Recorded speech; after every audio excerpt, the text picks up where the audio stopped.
After we make friends with our bad feelings, after we stop trying to control what happens to us just to try to make them go away, then we can first start thinking about how we think without overthinking. I mean, everyone seems to argue about right and wrong, don't they? Or at least about what's supposed to be needed.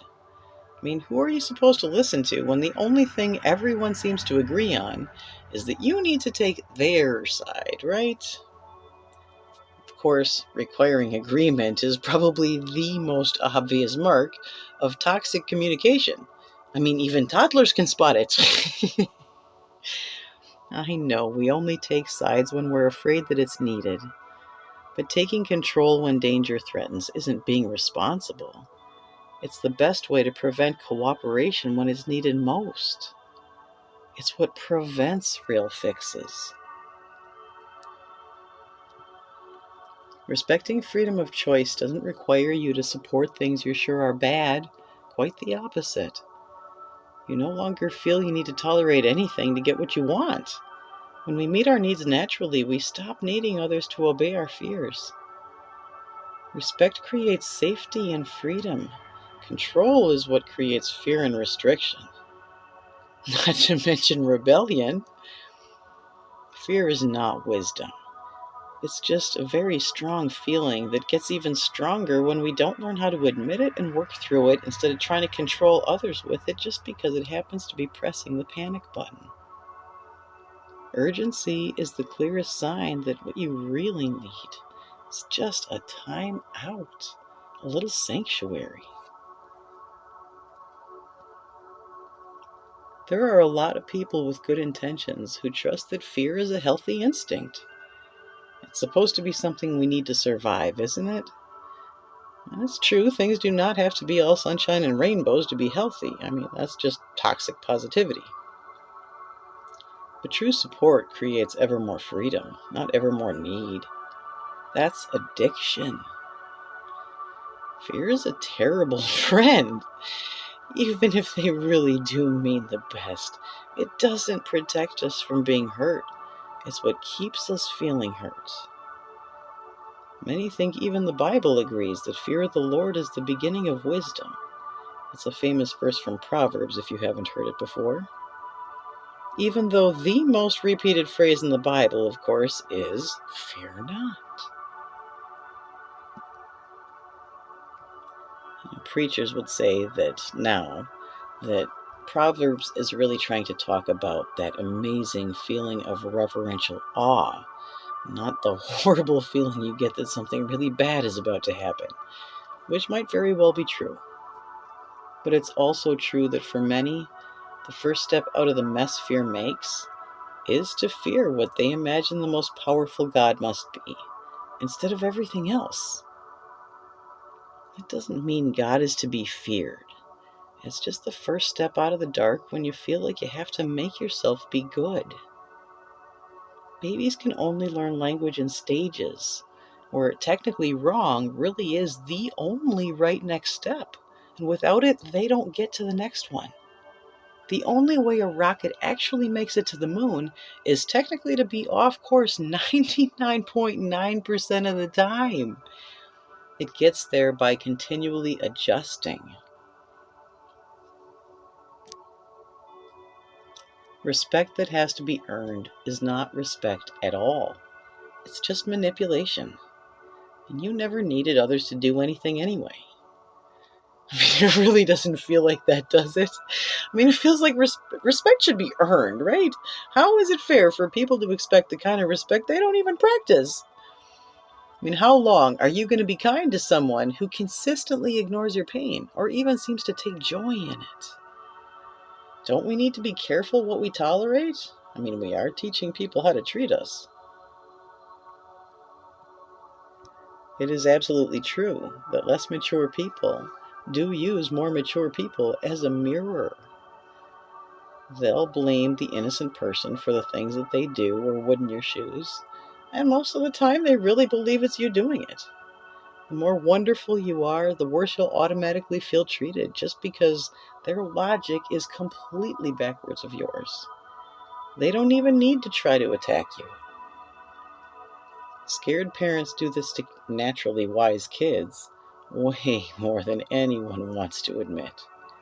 Kids most of all. You want to make friends with your kids? Start by opening the door to this conversation.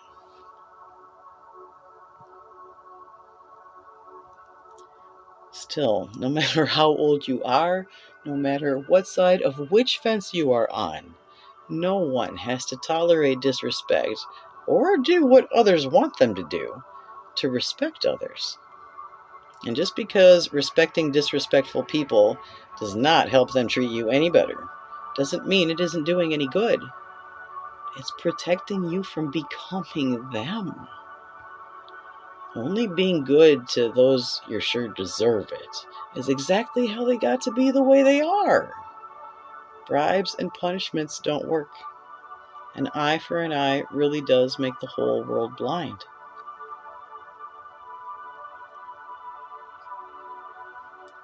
So stop to remember that every bully was once baited till they believed they were bad. That everyone is bad, whether they admit it or not. Kids who don't go along with that rarely survived controlling families. The work of growth is learning to see through this great illusion of feeling controlled, not learning how to manipulate others properly in the name of protection. You don't need to defend. You don't need to prove. You just need to be. We really do create whatever we focus on, whether we're trying to get rid of it or not. Growing up is not about deciding whether you'll run or you'll fight. It's not about choosing your battles. It's about realizing that rescuers and attackers are both a part of the victim triangle.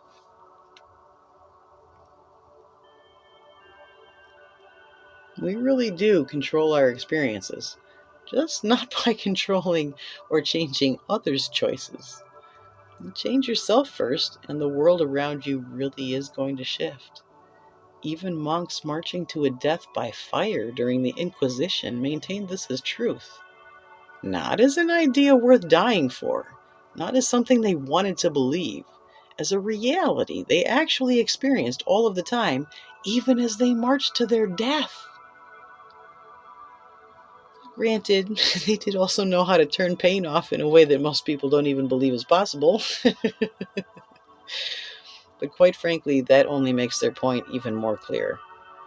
The truth is, healthy boundaries do not require anything of others. That is rather the point.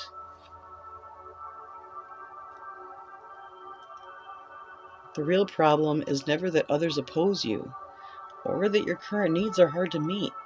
You're just trying to change patterns you don't even see yet. You can't change what you don't understand. Becoming aware of your own patterns of thinking feels like being a magician. It literally changes your physical world without any kind of work. Goals are not achieved by effort. It's still true, reparenting can only ever be step 2. We do have to clear past energy to even turn our thinking brain back on to use it.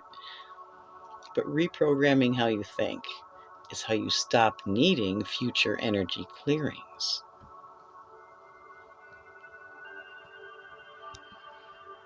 So, if you want to check out the library links, our Reparenting playlist collects all my angel's favorite self-help videos.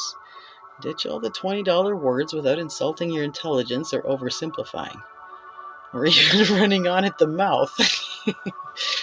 Anyone can reparent themselves naturally for a true taste of heaven on earth, no matter who you have to put up with.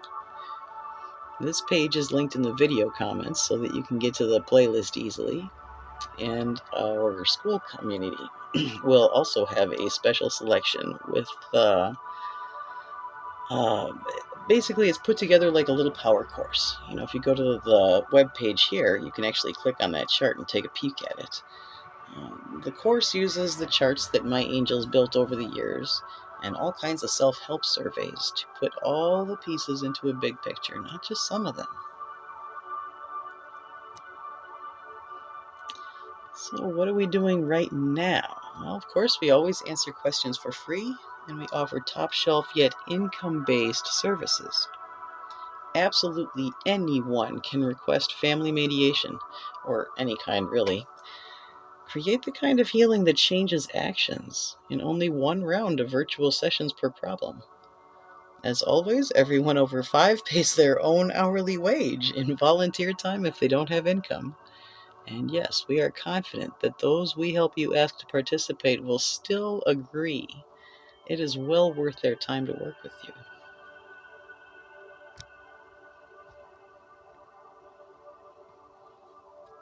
Namaste, my angel. I honor the divine within you.